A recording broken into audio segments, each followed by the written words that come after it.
And then he says, and finally, the least of it is what is done out of fear of others' scornful gaze.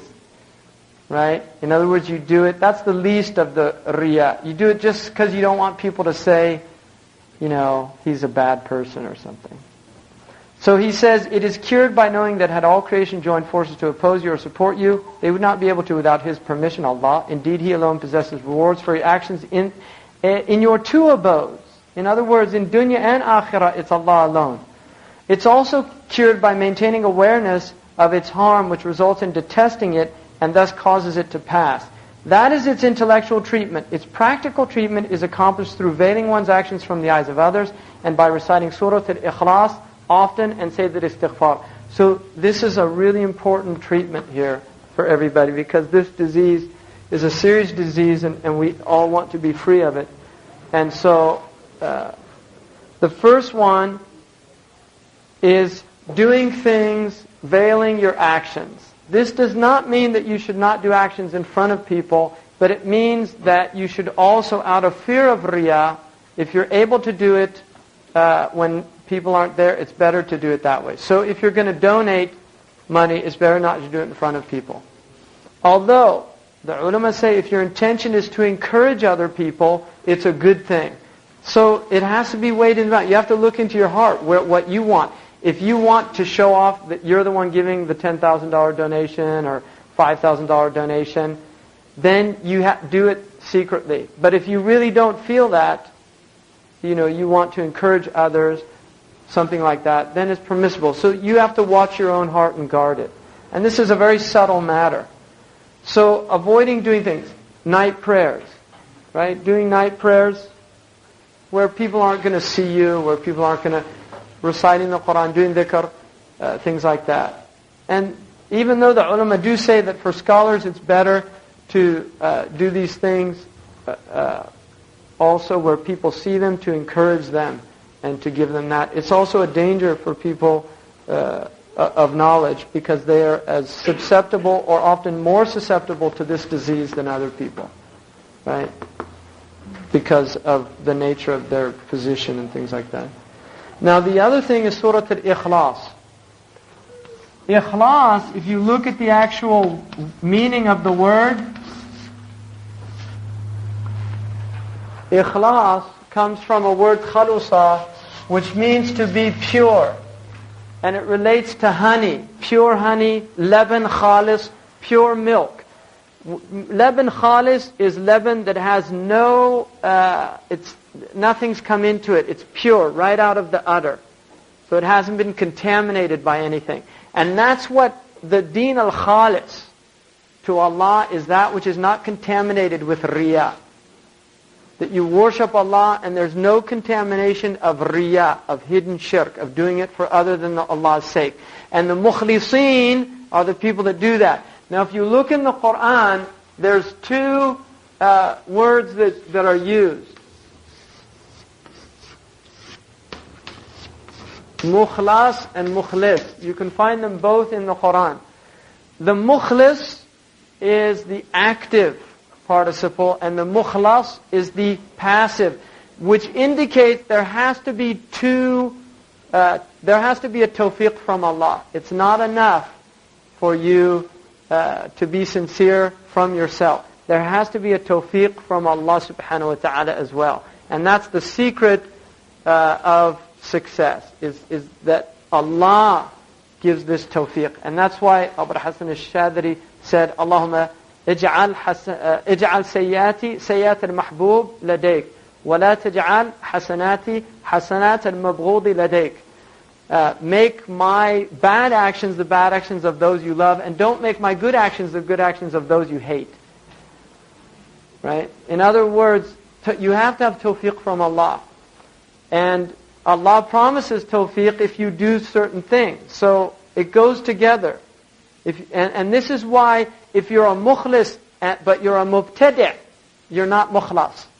If you're sincere in your actions, like a Christian can be absolutely sincere. They can have ikhlas. Don't think they can't. You can have a sincere Christian. Really. You can have a sincere Buddhist. You can have a sincere Jew. You can have a sincere person in any tradition. But he's not mukhlas.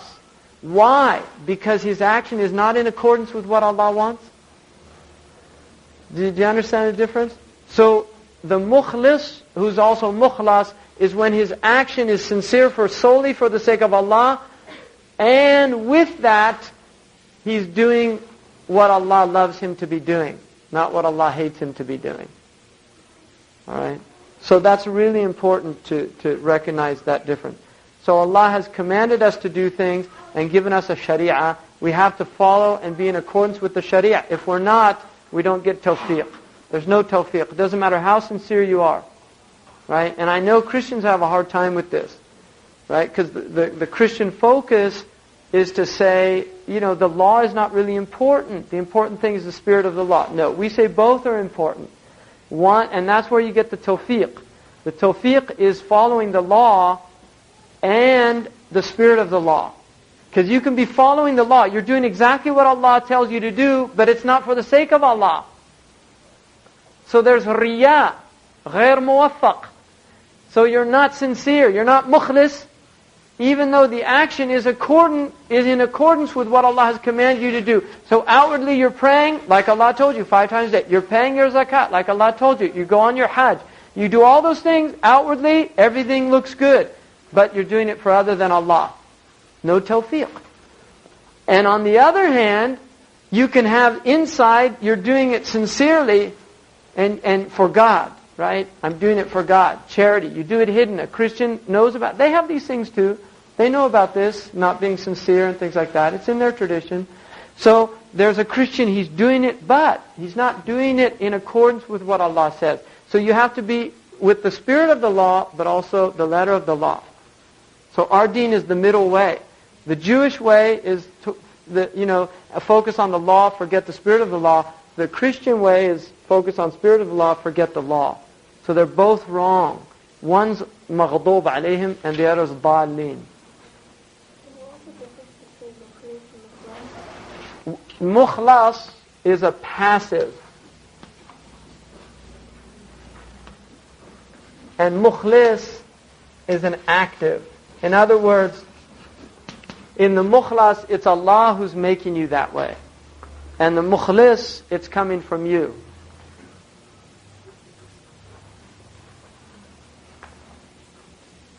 So doing Surah Al-Ikhlas, the word Ikhlas comes from akhlastu or akhlasa, which means literally to make pure. So the surah is the surah that makes you pure. The surah literally is the surah that makes you pure. Ikhlas will purify you, the surah itself.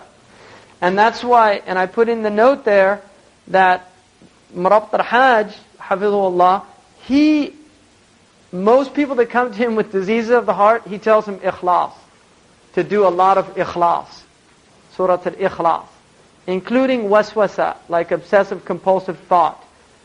So don't underestimate this. He's giving you a real cure here. Ikhlas is an important surah. You should say it minimum 3 times in the morning, 3 times in the evening. That's the least amount that you should say it every day. Morning 3 times, evening 3 times. It equals 1/3 of the Quran. Right? So it's a great surah. I mean, they're all great, but it has a special maqam.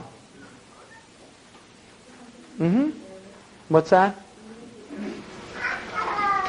Yeah.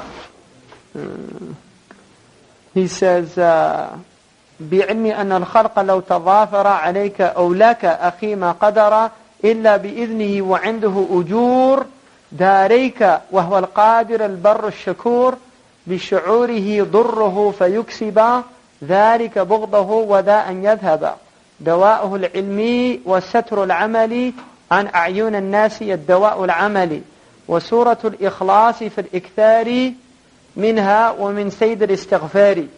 So that's the second practice to get rid of this, is to do Sayyid al-Istighfar. And Sayyid al-Istighfar is there at the bottom. It comes from a hadith that's related on the authority of Burayda radiallahu anhu. It's in Imam Ahmad, Abu Dawud, Ibn Majah, Ibn Hibban, and Al-Hakim. So obviously it's an important hadith. It's mentioned in a lot of them. And if you do this a lot, it will also purify you from riya. And the hadith, the Prophet said, whoever, if he rises, if he says this and in the evening, then if he dies in that day or in that evening, he'll enter Jannah. So that's a big dua. You should do it every day, 3 times a day in the morning, 3 times a day in the evening. But preferably, I would do it also after the prayers. When you finish your prayers, it's a good dua to do, any of these times, even in sajda.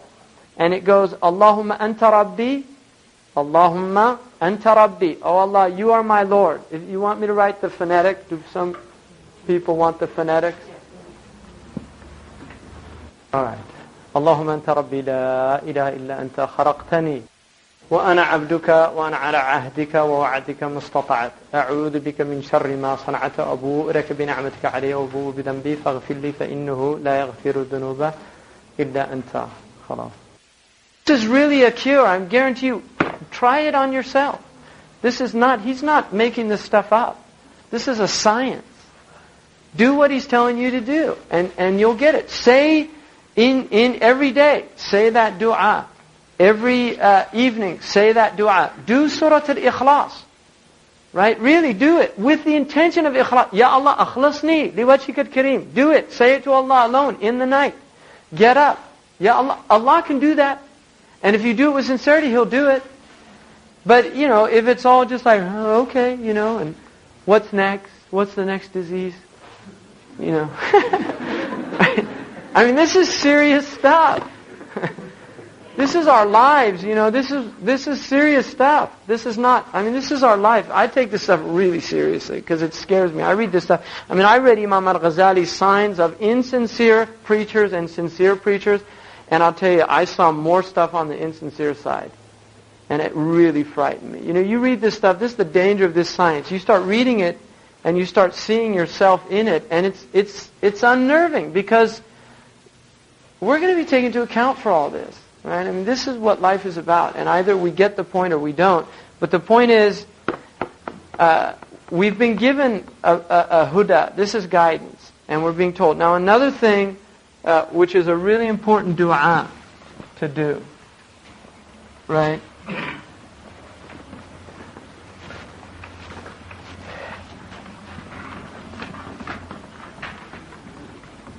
And he doesn't mention it in here, but Sidi Ahmed Zarruq mentions it in the Nasiha.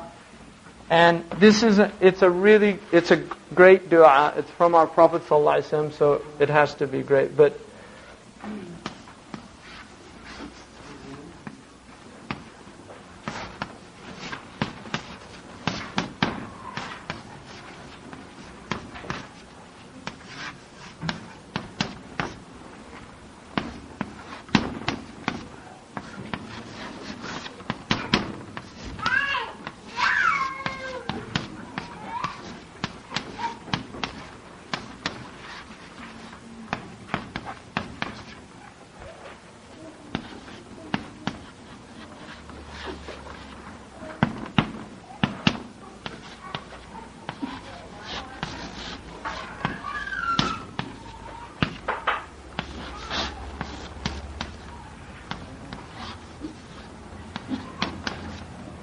to do this 3 times in the morning and 3 times in the evening. This is prescription drugs, right? With no side effect. No side effect. No, it has primary effects. Oh Allah, Allahumma inni a'udhu bika an ushrika bika wa ana a'lamu. I seek refuge in you, that I should associate with you and I know it. In other words, shirk, riya. This is a dua for isti'adha min al-riya. And the Prophet ﷺ did this. So, Allahumma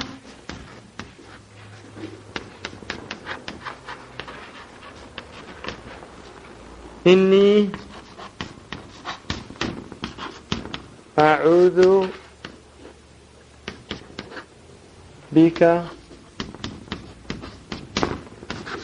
an ushrika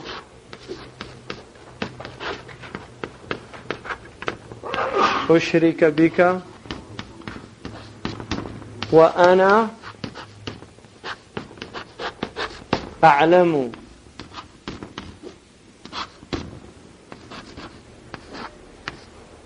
وأستغفرك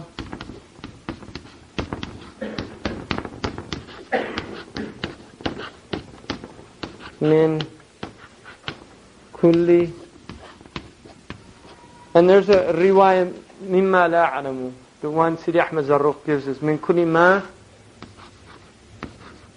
وأستغفرك من كل ما لا أعلم. So this says, "Oh Allah, I seek refuge in you that I should make shirk with you. Ushrika bika wa ana a'lamu." And I know about it, which is riya. That is riya. Wa astaghfiruka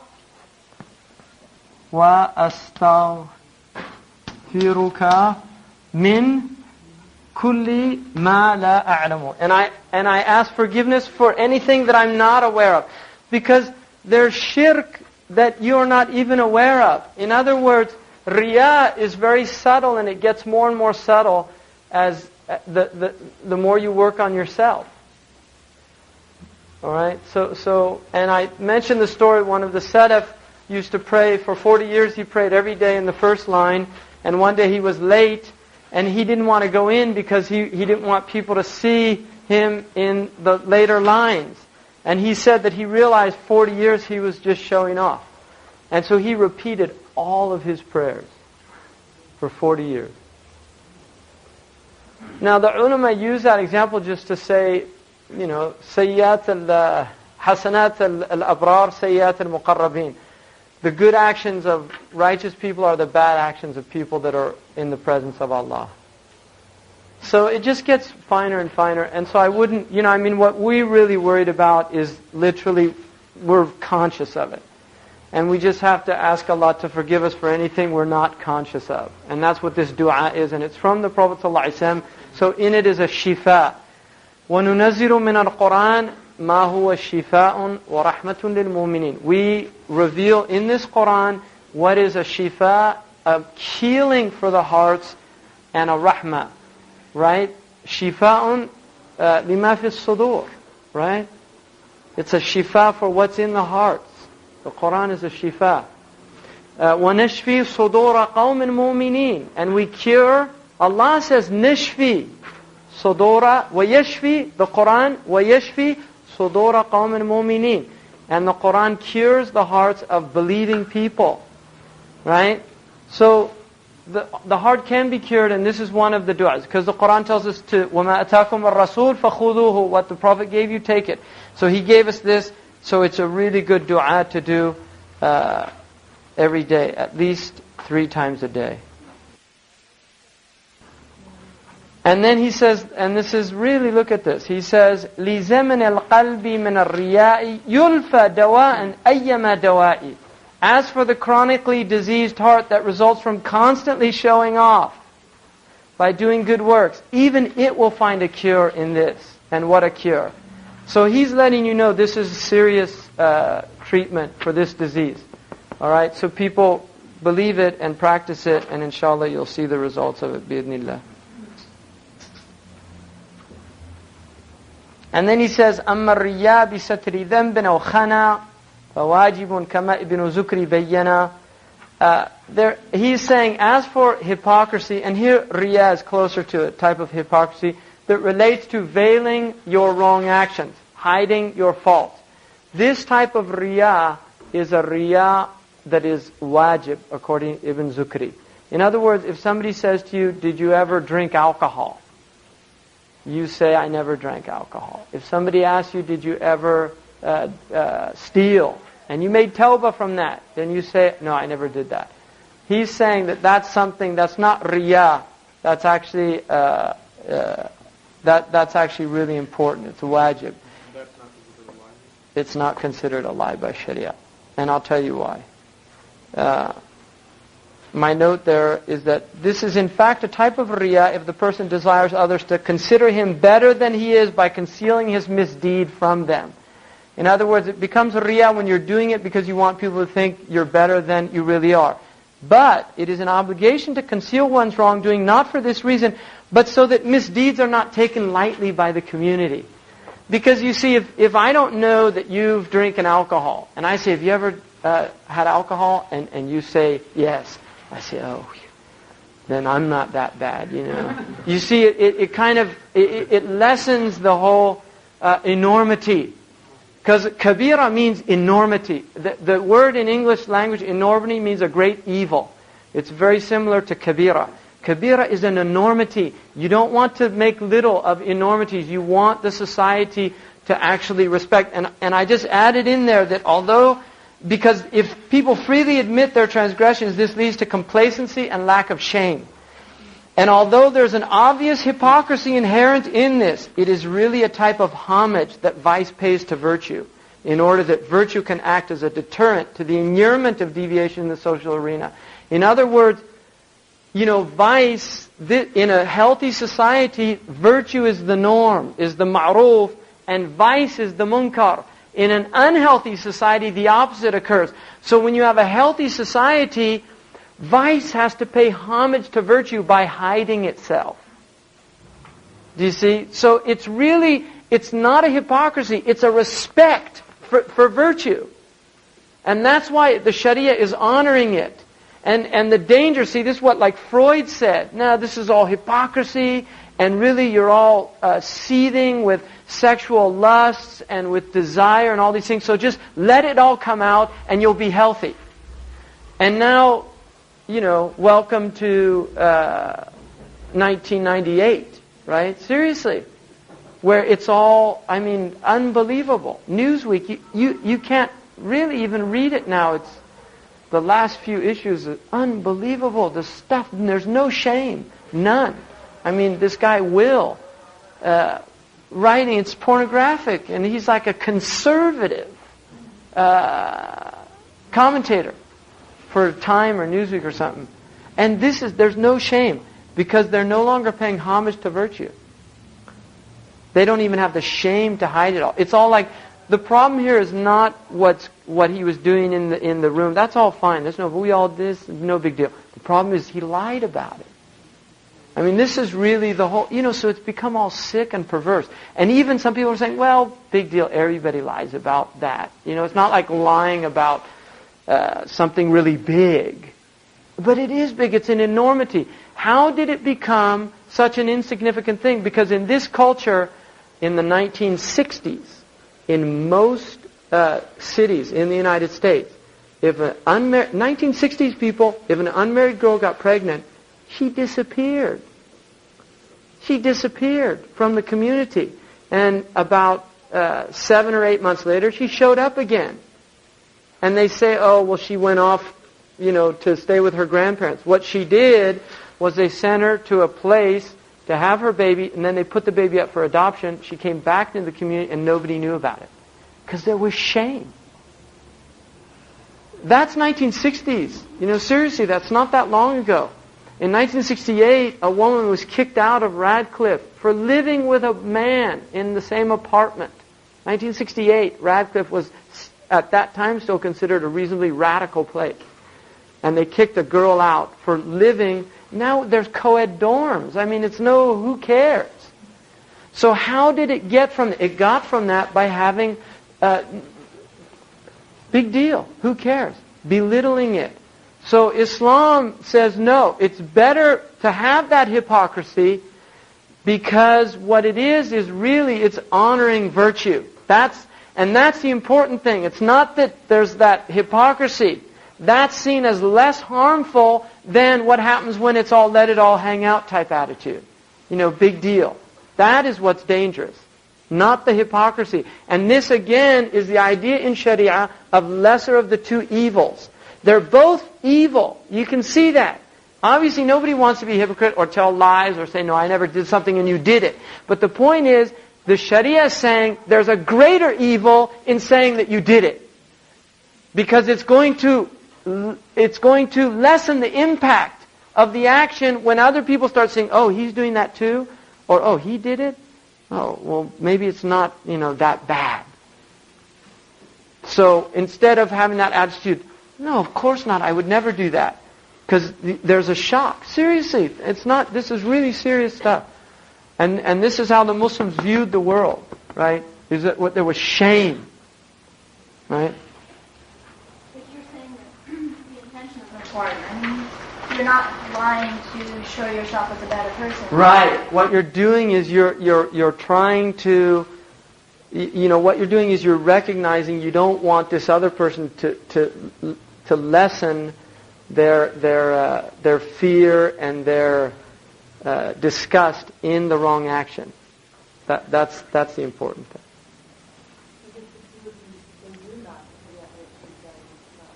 Well, see, even Imam Junaid, and I really think this is a healthy opinion. Imam Junaid said, if you do a wrong action and you make tawbah, forget it.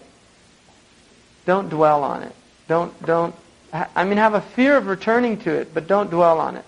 Because what that does, it results in guilt. It results also in a type of despair, and it results in a feeling of self-loathing, right? And you really shouldn't. Those aren't healthy feelings. They're not.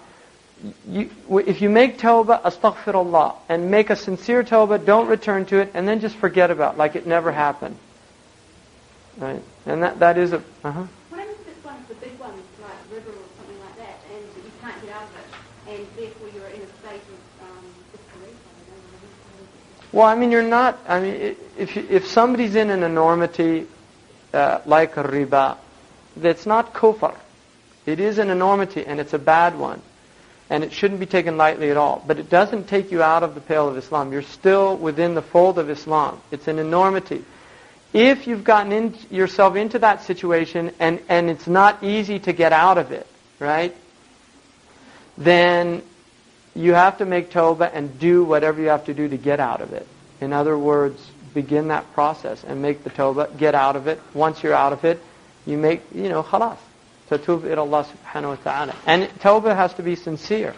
And the signs of sincerity is real remorse. You have nadama, that you leave it immediately, and you make the intention never to return to it. If you do that, khalas, that's a tawbah, and you should have a good opinion of Allah when you make tawbah. Like, I'm so horrible, I'm miserable, Allah will never forgive me. No, Allah tells us not to think like that. And that's like a Christian disease. A lot of Christians fall into that despair. It's interesting, there's a lot of complexity in Christianity, because they do have that tendency, and then the other tendency, like the Baptists, in Baptist Christianity, you can be the most outrageous person and really completely be convinced you're saved. And there's Baptists that are like that. That's why Baptist ministers, it's kind of this notorious thing, the Jimmy Swaggart syndrome, is that they really can do these horrible things and then get back up on the pulpit, and it's not a shock to Baptists. It's because, devil got you that time, you'll get him the next time, You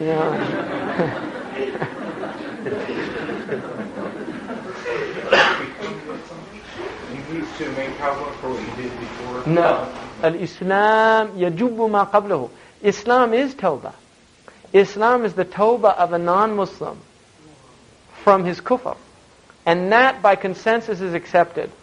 When you make tawbah as a non-Muslim by entering Islam, by the ijma' of the ummah, all of your wrong actions are forgiven. Nothing remains. It's like the day you were born. By consensus. Whereas the tawbah of a Muslim, khilaf. In other words, if Allah wants, He can accept it. If He doesn't, He can reject it. But you should have a hope that He does, because we have raja. But don't be absolutely certain. In other words, that'll put your fear in you from not returning to it another time. All right?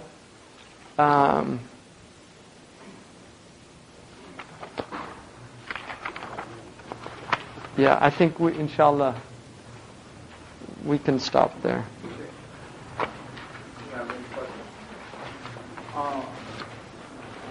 I heard people say that when you take shahada, that all your bad deeds become good deeds. Is that correct? No, but all your good deeds come with you into Islam. Your bad deeds are wiped out. Yeah, but the good deeds come with you. So anything you did good before Islam, it comes with you into Islam. That's why you don't lose anything, you just gain. We were talking about how Allah has, that He gives good and then He also brings evil. And I didn't understand how evil comes from Allah. That's a really good point. we don't say that Allah brings evil, but we say that Allah, within the decree of Allah is good and evil. In other words, Allah has measured out good and evil. It's going to exist. But the hadith, the Prophet's dua of the Prophet, he said, "Al-khayru kulluhu bayna yadayk, wa-sharru la ya'udu ilayk." All of good, it comes from you, and evil does not return to you. So while Allah has created a world in which He has allowed evil to exist, we don't attribute evil to Allah, even though we believe that it is Allah who measured it out. In other words, Allah has given... See, evil can only exist, interestingly enough, with human beings. It can't exist in the animal kingdom. It can't exist... If a lion eats a baby, it's not an evil act. There's no moral compunction there for the lion not to eat the baby. Right? You cannot say the lion is an evil lion. You can't say the cobra is an evil cobra if it bit... Because it's just a snake, it's just doing what it's created to do. Right? But if a human being takes a gun and goes out and robs somebody of his hard-earned money and then shoots him, robbing is an evil, and then shooting him on top of that for no reason is another heinous evil. Now, what we say is that Allah created the human being and gave him the ability to choose, and then measured out for him what he was going to choose. In other words, Allah subhanahu wa ta'ala, has measured out that person would, at that point, choose to do that act. And he's fully responsible for it. And Allah allowed him to do that. In other words, empowered him to do it. Because it was Allah's qudra that enabled him to carry out the act.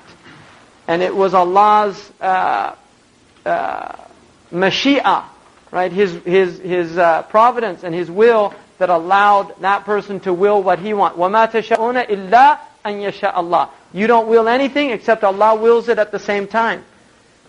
I wanted to do, like I wanted to go and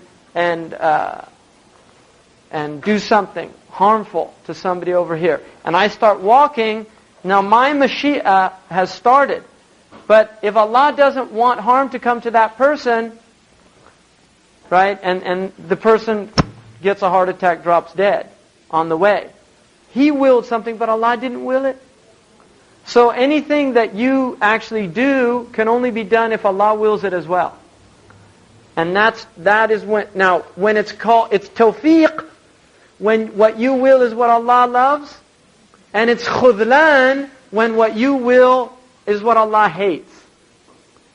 Do you understand? So Allah is the muwaffiq and He's the khadil. But you're ultimately the one who is doing the evil.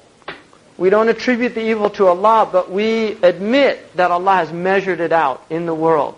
It's part of the qadr of Allah. Allah has allowed evil to exist in the world. So it is part of His creation. It's part of His creation, exactly. And then in the action which is bad results in evil. Well, not results in evil, but the consequences of our actions. We're responsible Exactly, for. whether Absolutely. evil or good. Yeah. Whether it's evil or good. But it's Allah's qadr. He measured it out. In other words, without Him creating a world in which human beings could choose good or evil, no evil could exist. So ultimately you say, had Allah not willed it, there would be no evil. But it doesn't return to Him. We don't attribute it to Him. Do you see what I mean?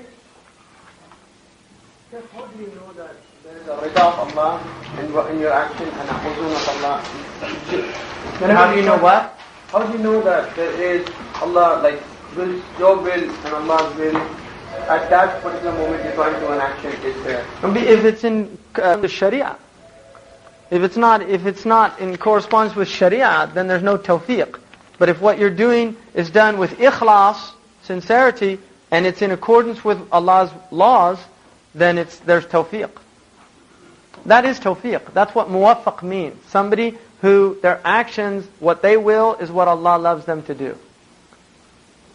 But in everyday life, whenever you want to do something, you don't know Sharia's view of everything you're doing. You should.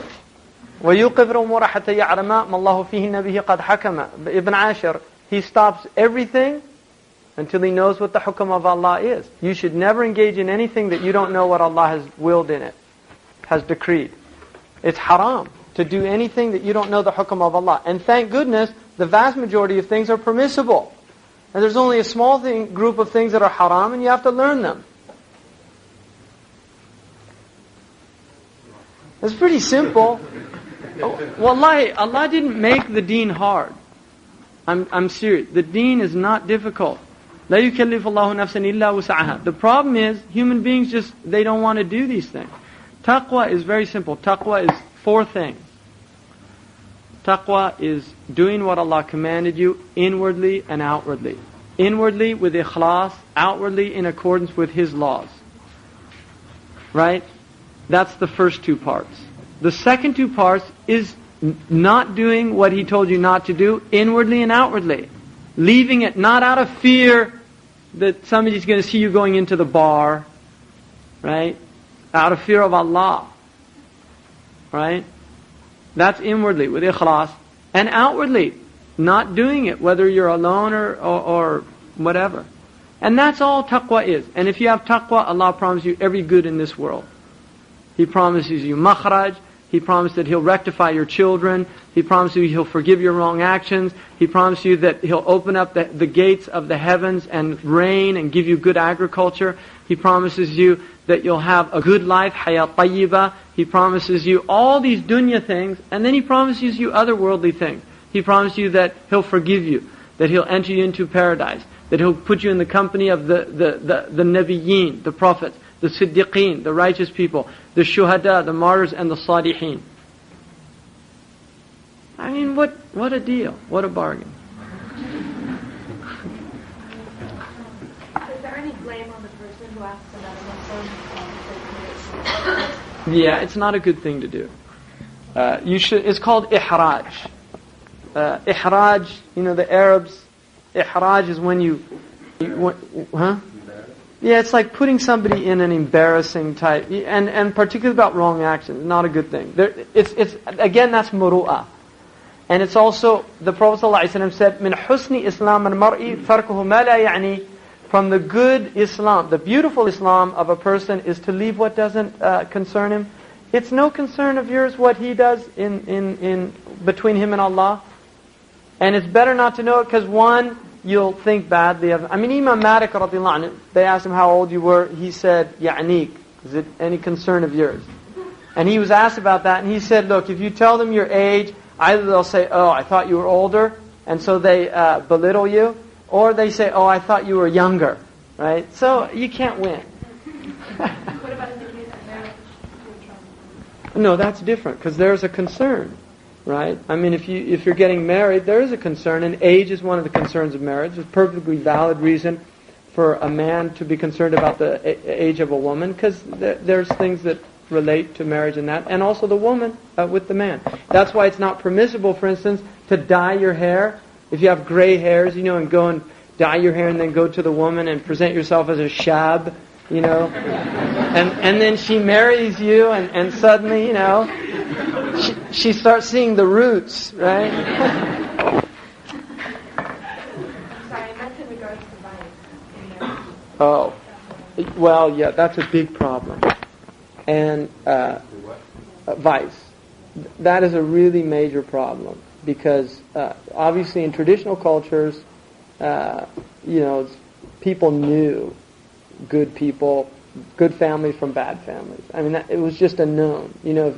In most Muslim cultures, a good family, you just knew that they weren't doing bad stuff. Unfortunately, now that is no longer true. Good families, bad families, it doesn't matter. There's a lot of people that have fornicated. There's a lot of people that have taken alcohol, taken drugs, taken things. And especially nowadays, it's very serious, because there's diseases that relate to this. There's a lot of repercussions in that. And so I think that there's a valid concern there.